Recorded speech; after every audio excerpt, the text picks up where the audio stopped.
Ihan was 12 years old, and once again he had to spend that night alone when the other kids went out to have fun, because in addition to not having any friends, his parents weren't home much either due to their demanding jobs. But it didn't matter because he had already gotten used to cooking, cleaning and taking care of himself for a long time.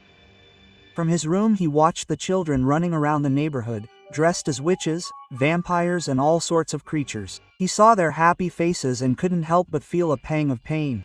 He had no companions, no one to talk to, no one to confide in. I wish I had a friend, I'd be happy, he thought to himself. The shrill ringing of the doorbell brought him out of his thoughts. He was startled by the thought that it couldn't be his parents. They had a key.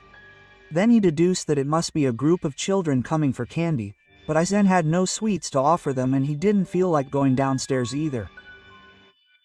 But the doorbell rang again and again and again, and Aizen's patience ran out.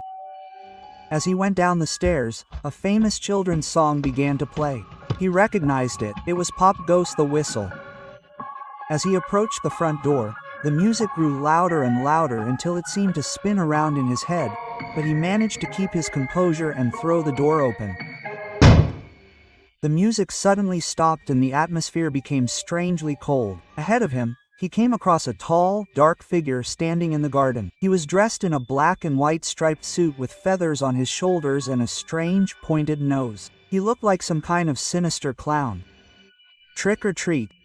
His voice sounded so disturbing that Aizen froze. The mysterious figure spread its arms as if asking for sweets. They were grotesquely long and ended in sharp nails. They did not look human. Whoever was hiding behind that costume definitely deserved a prize. Sorry, I don't have any sweets, Ian replied. The figure slowly approached. You seem a little lonely. Don't worry, don't be scared. My name is Lafin Jack. Will you be my friend? A terrifying smile graced his face. A cold sweat ran down Aizen's back like a warning sign. He turned around abruptly and entered the house. He backed away without taking his eyes off the entrance, but a cold hand on his shoulder startled him.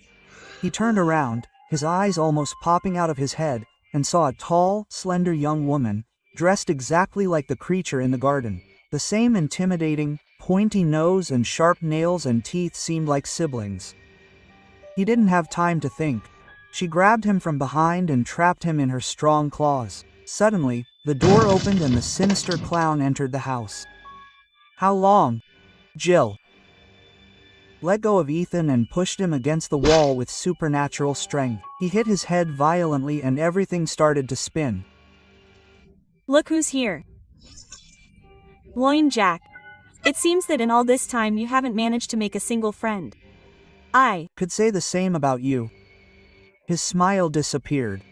He changed his posture, hunching slightly and extending his long arms in a threatening position. Loinjik opened his mouth and thousands of disgusting cockroaches shot out towards Lofingil's face. The insects began to devour her, leaving a trail of thick, black blood all over her body. The clown burst out laughing, which she took advantage of to recover and pounce on him, piercing part of his collarbone with her sharp nose. Blood gushed out in a thick stream, splattering all over the walls. Dizzy from the putrid blood, Ihan used all his strength to crawl across the floor, now that the two creatures had forgotten about him. Whatever they were, his life was in danger and he had to fight to survive. Lopinjak recovered from the blow and counterattacked. He immobilized her by sitting on her and with one of his hands he scratched her face until it was practically disfigured. You should never have denied our creator, you ungrateful bastard, he shouted at her and, leaning close to her face, whispered. Now you will receive your punishment. Jill tried to dodge the attack, but she was unable to. The clown brought his two fists together and brought them down hard on her face, breaking part of her skull. Her body convulsed for a few seconds and then went still. The monster smiled triumphantly. Ihan witnessed the massacre hidden in the stairs that led to the upper floor. However, any hope of saving himself vanished as soon as Luffin Jack turned around. He had seen him. Escape was impossible. His eyes shone with malice when he heard him ask, "Trick or treat?" Ihan woke up screaming, drenched in sweat and with a pounding headache. He was completely disoriented, so he looked at the clock on his bedside table. It read 7 p.m. on October 31st.